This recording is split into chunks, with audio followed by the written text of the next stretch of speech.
শাহ পলওয়ান রহমান ইফতেতাই মাদ্রাসা হেফজখানা ও এতিমখানা 2 দিন ব্যাপী 18তম বার্ষিক সভা ও পুরস্কার বিতরণী প্রথম দিবস সম্পন্ন।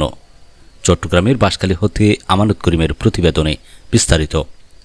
চট্টগ্রামের বাঁশখালী থানার অন্তর্গত 3 নং খানখানাবাদ ইউনিয়ন ডোংরা শাহ পলওয়ান রহমানিয়া ইফতেদায়ী মাদ্রাসা হেফজখানা ও এতিমখানা 2 দিন ব্যাপী 18তম বার্ষিক ধর্মীয় সভা ও পুরস্কার বিতরণী অনুষ্ঠিত হয়েছে। বার্ষিক ক্রীড়া প্রতিযোগিতায় কেরাত, হামদ, নাত, আজান বিভিন্ন ইভেন্টে অংশগ্রহণকারী বিজয়ী ও বিজিতদের পুরস্কার এবং ক্রিকেট দলের বিজয়ী ও কাবাডি খেলার বিজয়ীদের মাঝে চ্যাম্পিয়ন ট্রফি তুলে দেয়া হয়। সমাপনী দিবসে মাদ্রাসার বাৎসরিক আয় ব্যয়ের হিসাব উপস্থাপন করা হয়।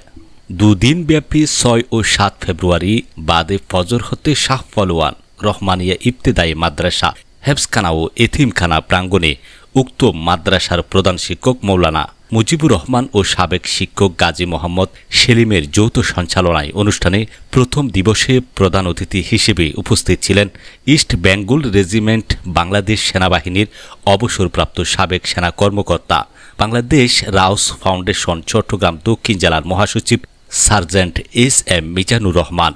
দ্বিতীয় দিনে প্রধান অতিথি হিসেবে উপস্থিত ছিলেন বাঁশখালী উপজেলা পরিষদের সাবেক চেয়ারম্যান অধ্যক্ষ মাওলানা জহিরুল ইসলাম, চট্টগ্রাম ন্যাশনাল হাসপাতালের পরিচালক ডাক্তার আমজাদ হোসেন, মাদ্রাসা পরিচালনা পরিষদের সভাপতি আজম ফারুক, সাধারণ সম্পাদক মোস্তাকিবুল হক, বিশিষ্ট সমাজসেবক বাঁশখালী উপজেলা বিএনপির সিনিয়র যুগ্ম আহ্বায়ক নজরুল ইসলাম চৌধুরী, শিক্ষক শিক্ষিকা, মাদ্রাসা পরিচালনা পরিষদের সদস্য, বর্তমান সাবেক ছাত্রছাত্রীগণ, এলাকার মান্যগণ্য ব্যক্তিবর্গ উপস্থিত ছিলেন।